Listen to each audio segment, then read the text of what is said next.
Imagine a system that cannot survive if you are completely free of obligation. System where your financial independence isn't just inconvenient, it's impossible. A system that quietly requires nearly everyone, everywhere, to carry debt forever. And yet almost no one is aware of it. Money in your wallet, the credit in your account, even the loans governments take, all operate on a hidden principle. Debt is not a consequence of the system. It is the system. This is the untold story of how modern finance ensures that the more people owe, the more the system thrives, and why trying to escape it isn't just hard, it's built to be so. Setting the stage, money before obligation, before the rise of modern banking, money was a record of value already created. Gold coins, silver, even early grain-based currencies represented something tangible, something real. Governments and empires issued money backed by assets or labor. You could store value, spend value, and most importantly, your wealth didn't require someone else to owe something in return. But this began to change with the introduction of lending institutions. As banks became central to economies, they discovered a startling truth. Not everyone redeemed their deposits at once. This opened the door to fractional reserve banking, the quiet method by which money itself could be created as debt. And that was only the beginning. Origins lending as creation fractional reserve banking allowed banks to lend out more money than they physically held. For example, you deposit $100 in gold at a bank. The bank keeps a fraction, say $10, and lends out $90. That $90 enters the economy as new money, but it is now owed back to the bank with interest. Suddenly, money wasn't just a measure of value, it became a mechanism for creating obligation.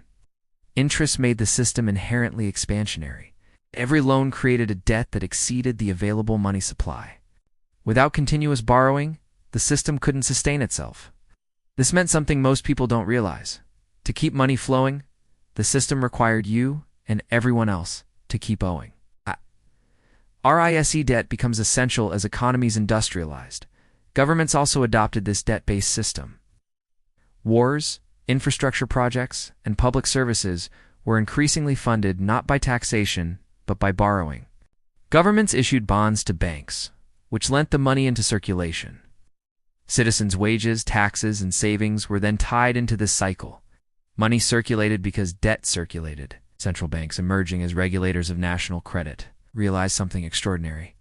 By controlling the supply of money and credit, they could influence everything from employment to inflation, from stock prices to housing markets. The more the population borrowed, the more the system thrived. The less borrowing, the more the system slowed.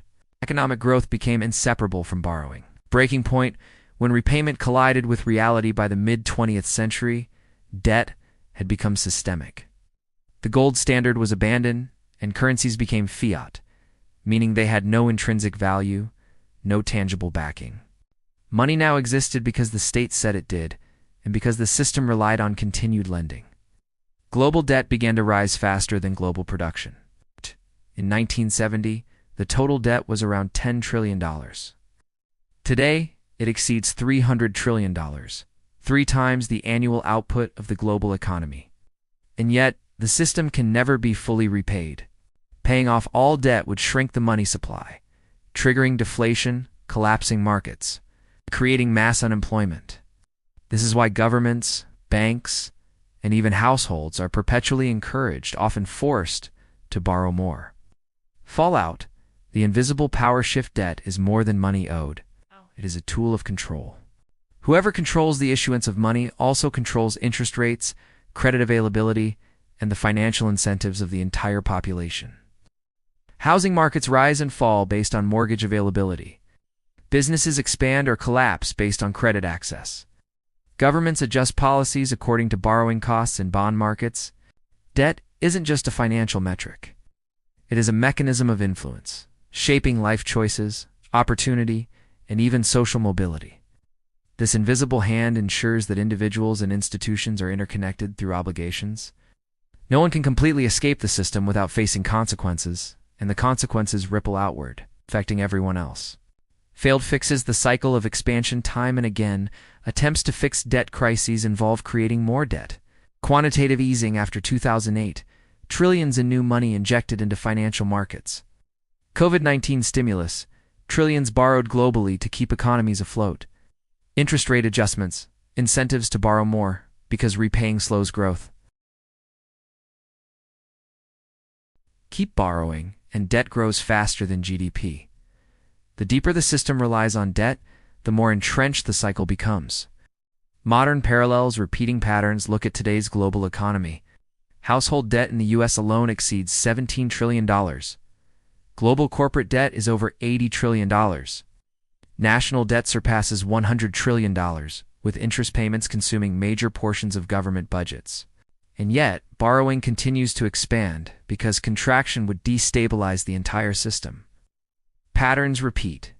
Financial crises trigger bailouts, stimulus, and credit expansion, temporarily easing pressure, but leaving the system reliant on more borrowing than ever.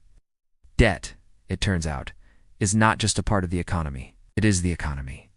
3 takeaways. The modern financial system cannot function without continuous debt. It is structurally dependent on borrowing. Money is created as a promise to repay, not as a store of existing value, making repayment at scale impossible without contraction. Control over debt translates into power. Those who control credit influence the economy, markets, and society at large. Final thought, you may think of money as neutral, a tool for freedom and choice. But if the system depends on your obligation, can true financial independence ever exist within it? Debt is not just a number. It is a structural requirement, an invisible force guiding our economies and our lives. Call to action if this shifted the way you see money, debt, and the financial system. Subscribe for more deep explorations into the hidden mechanics that control modern economies. Stay curious, question what you're told, and uncover the patterns that most people never notice.